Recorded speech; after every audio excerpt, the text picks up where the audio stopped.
हम एक आपको एक बहुत अच्छा टॉपिक बता रहे हैं, कंटिन्यूटी एंड डिफरेंशियबिलिटी आपने पढ़ा है, लेकिन आज मैं कुछ फंक्शन आपसे डिस्कस करूंगा। बच्चों के दिमाग में रहता है कि कौन से फंक्शन ऐसे हैं, हमारे पास कई कॉम्पिटिटिव एग्जाम में भी आ जाता है, right a function which is continuous eight point this point but not differentiable. तो इस टाइप के क्वेश्चन आते हैं, इसके डाउट्स को मैं आपका क्लियर करना चाहता हूं। अगर हमारे पास एक फंक्शन है मॉड एक्स फंक्शन है, तो ये फंक्शन की विशेषता ये जीरो पे कंटिन्यूअस तो है at zero, but not differentiable at x equal to zero. अब मैं आपसे बोलूं कि एक और फंक्शन बताइए जो किसी पॉइंट पे कंटिन्यूअस तो है, डिफरेंशिएबल नहीं है, तो आप बोल सकते हो। ध्यान से देखिए स्टूडेंट, ये क्वेश्चन बहुत इंपॉर्टेंट है। x माइनस वन आपने फंक्शन बोला जो वन पे कंटिन्यूअस तो है, mod x minus one is continuous at x equal to one but not differentiable at x equal to 1। अब मैं बोलूं एक और फंक्शन बताइए जो किसी पॉइंट पे कंटिन्यूअस तो है पर डिफरेंशिएबल नहीं है, तो आप एक और फंक्शन बता सकते हैं, और एक क्या बहुत सारे फंक्शन बता सकते हैं। x माइनस टू किस पे कंटिन्यूअस होगा, at x equal to two, ये कंटिन्यूअस तो होगा but not differentiable at x equal to two. Okay student, तो इससे आप क्या समझ रहे हैं, जो भी हमारा ये x माइनस ए का फंक्शन बन रहा है वो इस पॉइंट पे कंटिन्यूअस तो है लेकिन डिफरेंशिएबल नहीं है। अब इसको हम समझने के लिए, क्योंकि इसके पहले हमने वीडियो बनाए हैं कंटिन्यूटी डिफरेंशिएबिलिटी के, हम बनाएंगे आगे, लेकिन अभी हमारा एक क्वेश्चन जो बच्चों के सामने आता है, इसको मैं थ्योरेटिकली आपको एक्सप्लेन करने की कोशिश कर रहा हूं। मैं ये मान के चल रहा हूं कि आपको कंटिन्यूटी और डिफरेंशिएबिलिटी के जो छोटी बेसिक्स है वो क्लियर है। तो अब देखते हैं, जब मैं मॉड x बनाता हूं, मॉड x का मैं ग्राफ बनाता हूं, तो आपको पता है मॉड x का ग्राफ कैसे बनेगा।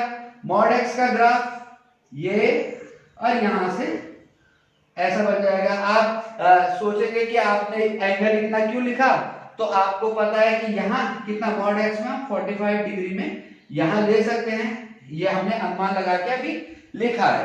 अब यहां देखिए मॉड x की जब हम बात करते हैं तो कंटिन्यूअस हम किसको कहते हैं, कंटिन्यूअस हम उस ग्राफ को कहते हैं जहां पे हमें पेंसिल को उठाना ना पड़े और हमारा ग्राफ जो है कहीं पे ब्रेक ना हो। तो जब मैंने इसको बनाया तो ना मुझे पेंसिल को उठाना पड़ा, मैंने यू बनाया और यू इसको आगे बढ़ा दिया, तो इसका मतलब ये एट पॉइंट जीरो पॉइंट यहां पे था, ये जीरो पे कंटिन्यूअस था, कोई ब्रेक इसका नहीं हुआ। ओके स्टूडेंट, लेकिन जब डिफरेंशिएबल की बात होती है तो डिफरेंशिएबल में हम क्या देखते हैं, हम देखते हैं कि क्या उसमें क्या टेंजेंट ड्रॉ हो पा रहा है, क्योंकि हमारे जो dy बाई dx को हम सबसे पहले ज्योमेट्रिकल इंटरप्रिटेशन करते हैं तो हम उसके देखते हैं कि उसका स्लोप देखते हैं, ठीक है, यानी टेंजेंट ड्रॉ हो रहा है कि नहीं हो रहा है। तो जब हम इसका टेंजेंट देखते हैं तो हम देखते हैं कि इसमें एक यूनिक टेंजेंट ड्रॉ नहीं हो पा रहा है, इसमें तो बहुत सारे टेंजेंट ड्रॉ हो जा रहे हैं। तो इसका मतलब इस टाइप के जो ग्राफ होंगे वो कंटिन्यूअस तो होंगे बट नॉट डिफरेंशिएबल है, डिफरेंशिएबल नहीं है। मॉड x जीरो पे कंटिन्यूअस तो है पर डिफरेंशिएबल नहीं है। x minus one, mod x minus one one पे कंटिन्यूअस तो है, डिफरेंशिएबल नहीं है। अब मैं इसको बाय फॉर्मूला आपको थोड़ा सा कराने की कोशिश करूंगा स्टूडेंट। अब थोड़ा सा इसको हम फॉर्मूले से आपको समझाते हैं।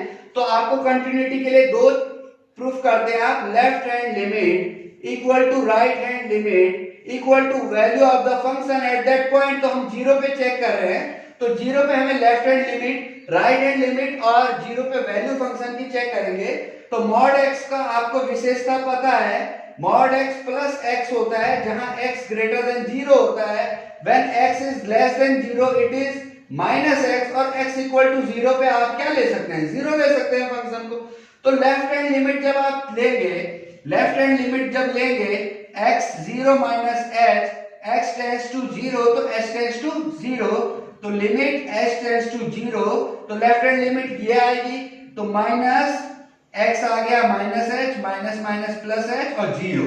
और राइट हैंड लिमिट लेंगे तो राइट हैंड लिमिट आप लेंगे x equal to 0 plus h, मतलब 0 से राइट, और x tends to 0, h tends to 0, तो लिमिट h टेंड्स टू 0, और हमारे पास राइट हैंड लिमिट में x है तो x की जगह h लिख दिया, तो ये आ गया हमारा 0। ओके स्टूडेंट, और f0 पे चेक करेंगे तो f0 पे x क्या है 0, तो हमारे को पता चल गया left hand limit equal to right hand limit equal to f0, so that function is continuous at x equal to 0। इसको मैंने अभी आपको ग्राफिकल तरीके से बता दिया था।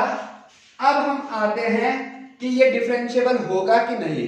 तो डिफरेंशिएबिलिटी के चेक करने के लिए आपको ऑलरेडी पता होगा left hand derivative equal to right hand derivative. दो डेरिवेटिव हम चेक करते हैं। लेफ्ट हैंड डेरिवेटिव हो जाएगा limit h tends to 0 f a minus h f a upon minus h, और राइट हैंड डेरिवेटिव हम लेते हैं at limit h tends to 0 f a plus h minus f a upon h। Okay student, हम इसको check करेंगे। इसका left hand derivative लेंगे। Function है हमारे पास fx इक्वल टू x है, जो x ग्रेटर देन 0 पे x होगा, लेस देन 0 पे माइनस x होगा, और 0 पे 0 होगा। ओके स्टूडेंट, तो यहाँ a हमारा 0 है, limit h tends to 0 f0 minus h f0 upon minus h, तो लेफ्ट हैंड डेरिवेटिव में हम लेंगे लिमिट h टेंड्स टू 0, हमारा लेफ्ट हैंड डेरिवेटिव में माइनस x, तो माइनस x की जगह आ गया माइनस h, माइनस 0 की जगह 0, क्योंकि f0 पे 0 है, अपॉन माइनस h, तो ये आ गया हमारा limit h tends to 0 h upon minus h, ये आ गया हमारा माइनस 1। अब आ गया स्टूडेंट राइट हैंड डेरिवेटिव लेंगे। राइट हैंड डेरिवेटिव लिया हमने limit h tends to 0 f a plus h minus f a upon h, तो limit h tends to 0 f a plus h हो गया स्टूडेंट। a हमारा है 0, 0 पे हम चेक कर रहे हैं f0 अपॉन h, तो f0 क्या हो गया स्टूडेंट, fh क्या हो गया हमारा, सीधी सी बात है, राइट हैंड डेरिवेटिव ले रहे हैं, a प्लस h हो गया h minus f0 0 upon h, ये आ गया हमारा 1। तो left hand derivative is not equal to right hand derivative, so that function is not differentiable at x equal to 0। तो हम समझ गए स्टूडेंट कैसे फंक्शन 0 पे कंटिन्यूअस तो था लेकिन डिफरेंशिएबल नहीं था। वैसे मॉड x माइनस 1 पे कंटिन्यूअस तो था लेकिन डिफरेंशिएबल नहीं था। Okay, thank you very much.